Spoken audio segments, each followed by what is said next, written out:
살아계신 하나님 앞에 사도신경으로 우리의 신앙을 고백합니다.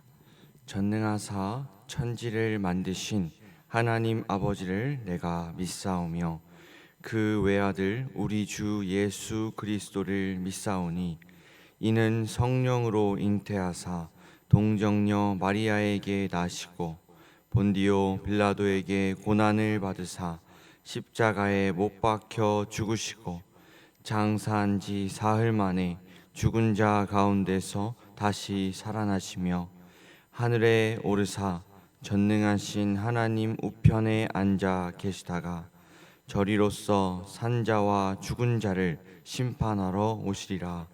성령을 믿사오며 거룩한 공회와 성도가 서로 교통하는 것과 죄를 사하여 주시는 것과 몸이 다시 사는 것과 영원히 사는 것을 믿사옵나이다. 아멘.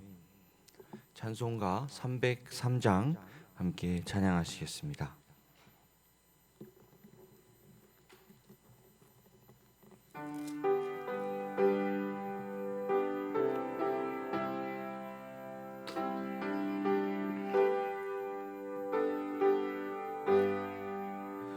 날 위하여 십자가에 중한 고통 받으사 대신 죽은 주 예수의 사랑하신 은혜여 보배로운 피를 흘려 영영 죽을 죄에서 구속함을 받는 우리 어찌 찬양 안 할까. 예수 안에 있는 우리 한량없이 즐겁고 주 성령의 위로함이 마음속에 자도다. 천국 음악 소리 같은 은혜로운 그 말씀 끊임없이 듣는 우리 어찌 찬양 안 할까. 이 세상의 모진 풍파 쉬지 않고 불어도 주님 안에 보호받는 우리 마음 편하다. 늘 깨어서 기도하고 저 천국을 바라며 주님만을 기다리니 어찌 찬양 안 할까. 진흥교회 주간기도표 5월 31일 수요일 교회를 위하여 기도합니다. 베드로 남전도의 회원 모두가 모이기에 힘쓰며 참된 예배자로 온전히 세워지며 기쁨과 슬픔을 함께 나누는 아름다운 사랑의 교제가 있게 하시고 2023년 복음을 전수하는 가정을 세우는 교회가 되며 진흥교회 구역 모임이 천국이 되게 하소서. 이웃을 위해 기도합니다. 진흥교회가 지역사회와 이웃을 섬기기 위해 하나님께 부르짖게 하시고 모든 성도가 자신의 삶의 영역에서 이웃을 향한 사랑을 실천하게 하소서. 북한을 위해 기도합니다. 지금도 해마다 성경을 배포하고 방송을 송출하는 선교단체의 모든 필요를 공급해 주사 북한이 복음화되기까지 안전하게 사역할 수 있게 하시고 진흥교회가 입양하여 섬기기 원하는 평안남도 강동군에 하나님의 은혜가 임하게 하소서. 자녀를 위해 기도합니다. 하나님을 대적하는 인본주의 교육과 정욕을 부추기는 세상 속에 있는 학생 청년들에게 하나님을 알고자 하는 간절한 목마름을 허락해 주시고 그리하여 길이요 진리요 생명이신 예수 그리스도를 믿어 복음의 영광을 외치는 거룩한 주의 백성들로 세워지게 하소서. 국가와 열방을 위해 기도합니다. 교과서 진화론 개정 추진회가 출판한 생명과학 교과서를 통해 학교에서 교육받는 자녀들이 잘못된 진화론의 허구성을 버리고 성경적 가치관을 가지고 살아가게 하소서. 선교와 전도를 위해 기도합니다. 조국교회가 혼란하고 힘든 세상 속에서 상처받고 절망하며 갈 길을 잃어버린 영혼에게 하나님 말씀으로 쉼과 안식을 줄 수 있게 하소서. 이 모든 것 주 예수 그리스도 이름으로 기도드립니다. 아멘. 이 시간 하나님 우리에게 주시는 말씀은 로마서 3장 1절에서 20절 말씀입니다. 로마서 3장 1절에서 20절 말씀입니다. 신약성경 242쪽에 있습니다. 로마서 3장 1절에서 20절 다 찾으신 줄로 알고 제가 봉독해 올리겠습니다. 그런즉 유대인의 나음이 무엇이며 할례의 유익이 무엇이냐? 범사에 많으니 우선은 그들이 하나님의 말씀을 맡았음이니라. 어떤 자들이 믿지 아니하였으면 어찌하리요? 그 믿지 아니함이 하나님의 미쁘심을 패하겠느냐? 그럴 수 없느니라. 사람은 다 거짓되되 오직 하나님은 참되시다 할지어다. 기록된 바 주께서 주의 말씀에 의롭다함을 얻으시고 판단받으실 때에 이기려 하심이라 함과 같으니라. 그러나 우리 불의가 하나님의 의를 드러나게 하면 무슨 말하리요? 내가 사람의 말하는 대로 말하노니 진노를 내리시는 하나님이 불의하시냐? 아니니라. 만일 그러하면 하나님께서 심판하시리요. 그러나 나의 거짓말로 하나님의 참되심이 더 풍성하여 그의 영광이 되었다면 어찌 내가 죄인처럼 심판을 받으리요? 악을 행하지 않겠느냐? 어떤 이들이 이렇게 비방하여 우리가 이런 말을 한다고 하니 그들은 정죄 받는 것이 마땅하니라.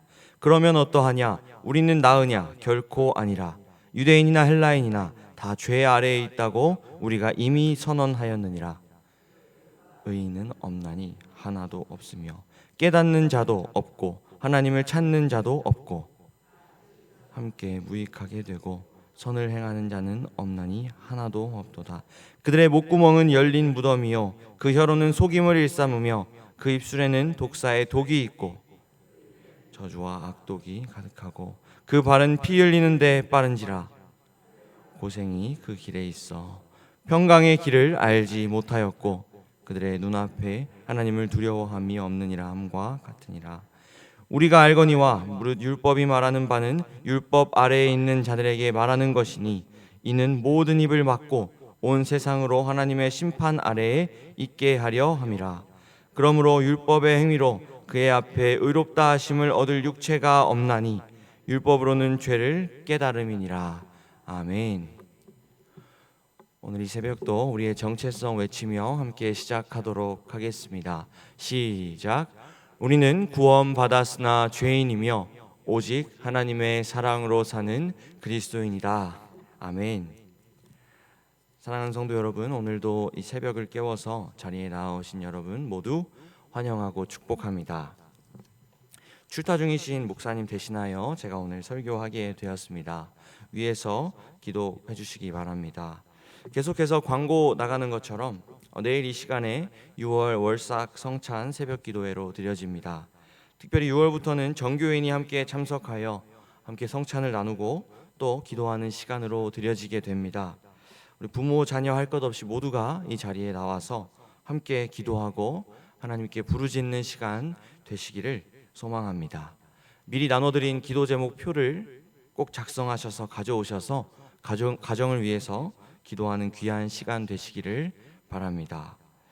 오늘은 내가 죄인입니다 라는 제목으로 말씀 나누고자 합니다. 사랑하는 성도 여러분, 자신이 누구인지 아는 것은 참으로 중요한 일입니다. 자기가 어떤 사람인지 아는 것, 또 어떤 일에 능하고 또 어떤 일에는 조금 부족한지, 또 어느 부분에 있어서는 노력이 필요한지 우리가 아는 것은 참으로 중요합니다. 그렇게 하기 위해서는 우리 자신을 객관화하는 과정이 필요하다고 합니다. 현대인들은 이를 자기 객관화라고 부르곤 합니다. 그래서 요즘 젊은이들은 성격 테스트 이런 거 참 잘하면서 자신을 이해하고 자기가 누구인지 알고 또 상대방이 누군지 그것으로 판단해서 그렇게 서로를 이해하고 발전하려고 노력하는 그런 유행이 있는 것도 같습니다. 그런데 이 자기 객관화, 자기가 누구인지 아는 것, 이것은 비단 세상의 이야기뿐만 아니라 신앙생활에 있어서도 참 중요합니다. 내가 누구인지 알 때 나와 신앙생활하는 그 성도가 누구인지 알 수 있고, 또 내가 누구인지 알 때 내가 믿는 하나님이 어떤 분인지 알 수 있기 때문입니다. 그런 의미에서 오늘 본문은 우리가 누구인지에 대해서 말해주고 있는 본문입니다. 우리 계속해서 로마서 말씀을 매일 성경의 순서에 따라 보고 있습니다. 오늘은 3장의 말씀이 시작됩니다. 바울은 2장에서 언급했던 그 유대인들이 가진 더 나은 것, 그 특권에 대해서 계속해서 설명하고 있습니다. 유대인들은요, 이스라엘 사람들은 하나님으로부터 특권을 많이 받은 사람들이었습니다. 2장에서 말하는 그 할례가 대표적인 예였습니다. 그러나 오늘 3장에서 바울은요, 유대인들이 가진 중요한 특권 중 한 가지를 또 소개하는데 바로 2절 말씀입니다. 그들이 하나님의 말씀을 맡았음이니라. 바울은 유대인들이 누리는 특권 가운데 가장 중요한 한 가지를 말합니다. 그것은 바로 하나님의 말씀이 그들에게 맡겨졌다는 겁니다. 여기서 맡았음이니라, 이 맡겨졌다는 말은 유대인들이 나서서 그들이 하나님의 말씀을 취했다라는 말이 아니라 반대로 하나님의 주권대로 그의 말씀을 유대인들에게 맡기셨다라는 의미입니다. 유대인들은 그런 맡은 자의 특권이 있었습니다. 그런데 우린 잘 알다시피 구약 성경을 보면 충분히 알 수 있듯이 그들은 그 율법을 맡았음에도 불구하고 그것을 지키지 못합니다. 물론 표면적으로는 어느 정도 지켰을지 모릅니다. 제사를 드리고 하나님이 예배하라는 방식에 따라서 그렇게 하나님을 예배했을지 모릅니다. 그러나 그들은 표면뿐이었습니다. 어제 그리고 그제 설교를 보면서 설교를 통해 본 것처럼 아무도 율법을 완전히 지킬 수 없기에 유대인들도 마찬가지로 그 율법을, 말씀을 지키지 못했습니다. 그래서 바울은 3장에서 말합니다. 유대인들은 불신앙을 가지고 있다, 신실하지 못했다, 또 하나님을 믿지 않았다라고 말합니다. 이렇게 유대인들이 지키지 못했다고 정의한 그 바울은요, 이제 본론으로 들어갑니다. 3절 말씀을 함께 읽겠습니다. 시작. 어떤 자들이 믿지 아니하였으면 어찌하리요? 그 믿지 아니함이 하나님의 믿으심을 패하겠느냐? 바울은 그 유대인들의 불신실함이, 말씀을 지키지 못한, 신실하지 못한 그 유대인들이 하나님의 신실함을, 하나님의 믿으심을 패할 수 있냐고 물어보고 있습니다.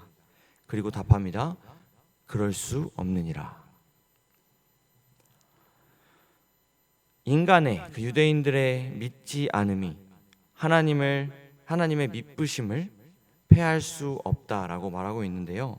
이것은 유대인들이 아무리 불신실해서 하나님 말씀을 버리고 하나님을 떠났을지라도 하나님은 그 유대인들과 맺으신 그 언약을 참되고 신실하게 지켰다는 것을 말하고 있습니다.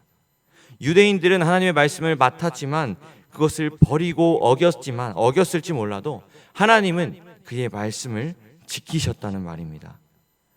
여기서 우리는 우리의 연약함과 하나님의 선하심을 다시 묵상하게 됩니다. 그 어마어마한 특권을 누렸음에도 불구하고 하나님의 말씀과 뜻에 멀리 있었던 그 유대인들처럼 우리 역시 많은 것을 누리고 가지고 있지만 오히려 그 반대의 길을 걷는 연약한 그 유대인들과 다를 바 없는 사람들입니다. 죄인입니다. 그러나 말씀을 어기고 약속을 지키지 못하는 우리와는 다르게 끝까지 그 약속을 붙드시는 분이 바로 하나님이신 줄 믿으시길 바랍니다.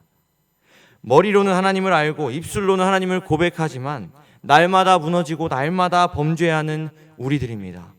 그럼에도 불구하고 하나님은요, 예수 그리스도 안에서 우리를 여전히 자녀라고 부르십니다. 신실하게 그리고 참되게 하나님은 그렇게 우리를 부르십니다. 계속해서 말씀을 보겠습니다. 그렇게 유대인의 불신실함은 하나님의 신실하심과 비교되고 있습니다. 그런데 참 여기서 인간이 완악한 것이 드러납니다. 바울의 이 말을 듣고 이제 질문하는 자들이 생겨나기 시작합니다. 이렇게 질문하는 겁니다. 그렇다면 우리 유대인의 불의함이 하나님의 의를 드러나게 하고 영광스럽게 보이게 하는군요 라고 질문하는 겁니다. 자신들의 실패가, 자신들이 하나님 말씀을 지키지 않는 것이 하나님을 영광 돌리고 하나님을 더 깨끗하게 보이고 있다는 겁니다. 더 위대하게 만들고 있다는 겁니다. 그렇게 하나님은 인간을 심판할 수 없다고까지 말하고 있습니다. 이러한 그들의 말도 안 되는 질문에 바울은 또다시 말합니다. 결코 그렇지 아니하니라. 인간의 죄로 인해서 하나님이 더 영광 받는다는 그 말도 안 되는 질문에, 그 논리에 바울은 그럴 수 없다고 말합니다. 그들의 질문은 사실 바울의 말에 그냥 꼬리를 무는 것일 뿐입니다. 그리고 자신의 죄를 어떻게든 포장해서 그것을 합리화하려는 시도에 불과했습니다. 그래서 바울은 말합니다. 8절 말씀 함께 읽어보겠습니다. 시작. 또는 그러면 선을 이루기 위하여 악을 행하자 하지 않겠느냐?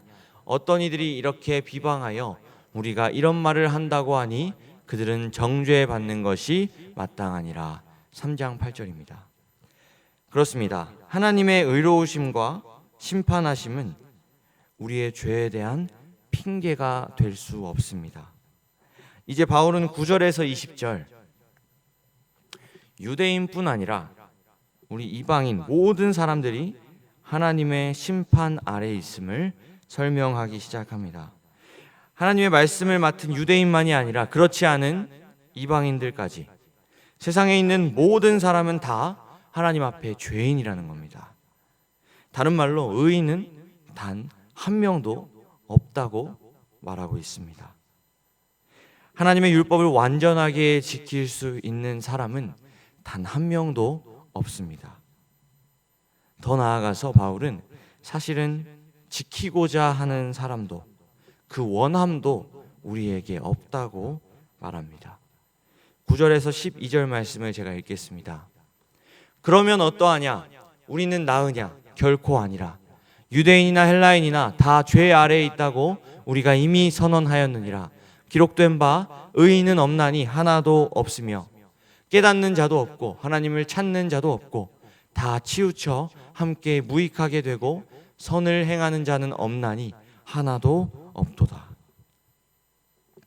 그렇습니다. 세상이 시작되고 하나님의 뜻에 순종하여 의로움을 지킨 사람은 단 한 명도 없습니다.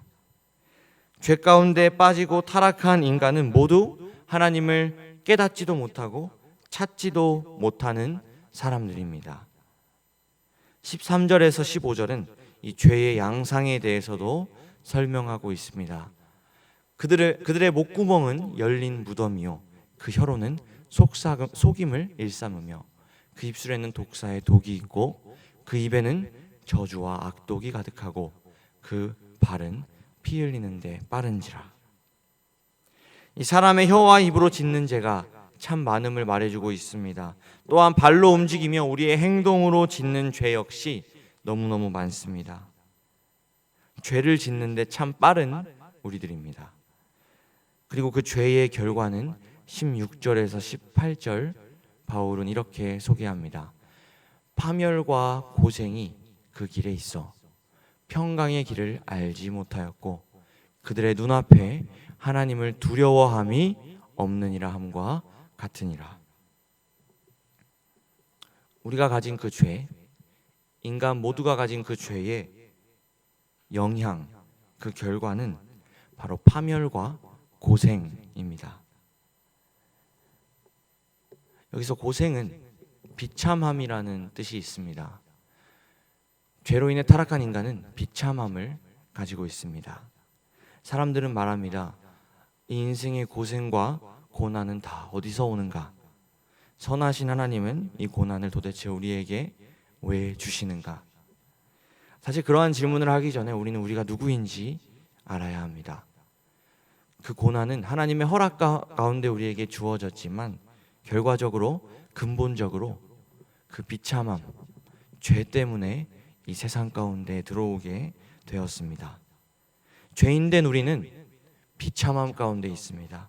평안함이 없습니다. 늘 불안하고 두려울 수밖에 없습니다. 그런데 그 모든 것 가운데도 죄가 준 가장 큰 불행은 바로 18절에 나타납니다. 바로 이것입니다. 그들의 눈앞에 하나님을 두려워함이 없느니라. 이것은 인간이 죄를 짓는 이유이기도 하면서 동시에 그 결과이기도 합니다. 죄로 가득 찬 인간은 하나님을 두려워하지 않습니다. 여호와를 경외하는 것이 지혜의 근본이라고 잠언은 말하고 있는데요. 죄인은 그 반대의 길을 걸어갑니다. 여호와를 경외하지 않습니다. 두려워하지 않습니다. 그래서 죄를 짓고 또 죄를 짓습니다. 사랑하는 성도 여러분, 우리는 이 로마서 3장을 보면서 이 3장에 기록된 여러 가지 인간의 죄악됨을 보면서 때론 우리는 이렇게 생각합니다. 구원받기 전에 나도 이랬다. 이겁니다. 내가 구원받기 전에 나도 이렇게 비참했지. 나도 이렇게 죄인이었지. 정말 이제는 다행이다. 라는 생각을 합니다. 물론 틀린 말은 아니겠습니다. 하나님을 알지도 찾지도 않던 그 우리들을 위해서 예수 그리스도께서 오셔서 하나님을 알게 하셨고 하나님을 찾게 하셨습니다. 우리를 구원해 주셨습니다. 오직 은혜로 우리를 그렇게 구원해 주셨습니다. 그래서 정말 다행이 맞습니다. 그런데 우리는 이 3장을 보면서 그저 다행이다로 끝나서는 안 됩니다. 이 3장을 보면서 감사하고 또 감사할 수 있겠지만 동시에 여전히 우리가 이 죄 가운데 있음을 고백하지 않을 수 없습니다. 우리에게 여전히 이 죄가 있음을 인정해야 합니다. 구원받았지만 여전히 하나님을 두려워하지 않고 때로는 사람을 두려워하고 또 세상을 두려워하며 살아가는 우리는 여전히 죄성을 가진 죄인들입니다. 구원받았기 때문에 어쩌면 우리는 이 고백을 더욱 간절해지고 절박해지게 외쳐야 합니다. 내가 죄인입니다 라고 외칠 수밖에 없습니다. 하나님 앞에 사실은 고개를 들기에 참 죄송한 마음뿐입니다. 그것이 우리가 오늘 처한 현실입니다. 그런데 성경은 말해줍니다. 그렇게 하나님 앞에 고개를 들기 참 죄송스러운 마음뿐인 우리에게 고개를 들라고 말합니다. 내일부터 나타나게 될 그 하나님의 복음은요, 21절부터 나오는 하나님의 복음은, 그 하나님의 의로움은, 예수 그리스도는 우리를 위하여 죽으신 그 예수 그리스도로 말미암아 우리의 죄의 문제를 완전히 해결해 주셨기 때문에 우리는 여전히 하나님의 자녀라고 말씀이 증거하고 있습니다. 그래서 또 죄인된 우리에게 고개를 들라고 말합니다. 그래서 우리는 하나님 앞에 또다시 감사할 수밖에 없습니다. 로마서 3장을 보면서 내가 죄인입니다라고 통탄해하고 그렇게 참회해야 하지만 동시에 우리는 하나님을 찬양하고 하나님을 높여드릴 수 있는 겁니다. 그래서 그 찬양 가사처럼 우리는 이렇게 외치는 겁니다. 속죄함 속죄함 주 예수 내 죄를 속했네 할렐루야 소리를 합하여 함께 찬송하세 그 피로 속죄함 얻었네. 이렇게 우리는 찬양할 수 있습니다.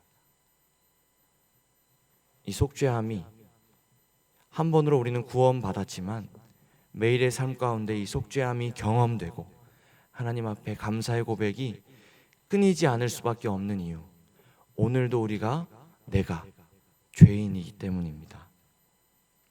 그렇게 우리는 마음에 가득한 하나님 앞에 마음에 가득한 그 의심을 깨치고 이 찬양을, 이 고백을 할 수 있습니다. 그리고 우리는 평안을 누릴 수 있습니다. 사랑하는 성도 여러분, 오늘 로마서 3장 1절에서 20절 말씀을 보면서 우리는 분명하게 우리 모두가 죄인이라는 설명을 보았습니다. 사랑하는 성도 여러분, 우리는 모두 죄인입니다. 거룩하고 흠이 없으신 하나님 앞에 설 수 없는 죄인입니다. 그 사실을 꼭 기억하시길 바랍니다. 그리고 나서 말씀으로 보여주시는 그 하나님의 음성에 귀 기울이시길 바랍니다.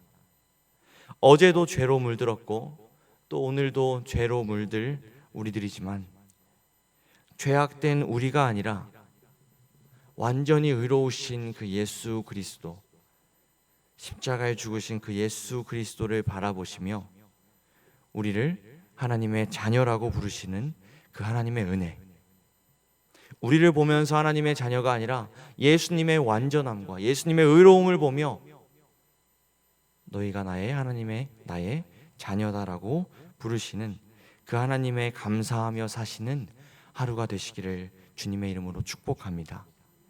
그렇게 오늘도 주어진 하루 가운데 5월 31일 수요일이라는 그 주어진 하루 가운데 부르신 자리에서, 가정에서, 직장에서, 교회에서, 어디에서든지 그 부르신 자리에서 살아갈 때 죄인에서 자녀가 된 그 기쁨이 충만하시기를 주님의 이름으로 축원합니다. 그렇게 넉넉히 그 은혜로 살아가시는 하루 되시기를 소망합니다. 함께 기도하시겠습니다. 사랑의 하나님, 참으로 감사합니다. 오늘 말씀을 통해 다시 한번 우리가 하나님을 찾지도 않고 하나님을 아버지라고 부를 수도 없는 죄인임을 다시 한번 깨닫게 하심에 주님 감사합니다. 그럼에도 불구하고 오직 은혜로, 오직 예수 그리스도 안에서 믿음으로 우리를 구원하여 주셔서 다시 한번 하나님을 아버지라 부를 수 있게 하시니 주님 감사합니다. 우리를 죄인에서 하나님의 자녀로 구원하신 그 하나님의 은혜에 감격하며 구원의 기쁨으로 살아갈 수 있는 오늘 하루 될 수 있게 하여 주시옵소서. 우리에게 오늘 하루 찾아올 환난과 고난보다, 어려움보다, 답답하고 막막함보다 그 구원이 주는 기쁨이 클 수 있도록 성령 하나님 우리를 인도하여 주시고 마음의 원함과 감사함을 회복시켜 주시옵소서. 그리하여 넉넉히 은혜 가운데 살아가며 오직 은혜입니다라고 고백하는 우리의 이 하루 되게 하여 주시옵소서. 감사하며 살아계신 예수 그리스도의 이름으로 기도드립니다. 아멘. 하늘에 계신 우리 아버지여, 이름이 거룩히 여김을 받으시오며 나라가 임하시오며 뜻이 하늘에서 이루어진 것 같이 땅에서도 이루어지이다. 오늘 우리에게 일용할 양식을 주시옵고 우리가 우리에게 죄 지은 자를 사하여 준 것 같이 우리 죄를 사하여 주시옵고 우리를 시험에 들게 하지 마시옵고 다만 악에서 구하시옵소서. 나라와 권세와 영광이 아버지께 영원히 있사옵나이다. 아멘.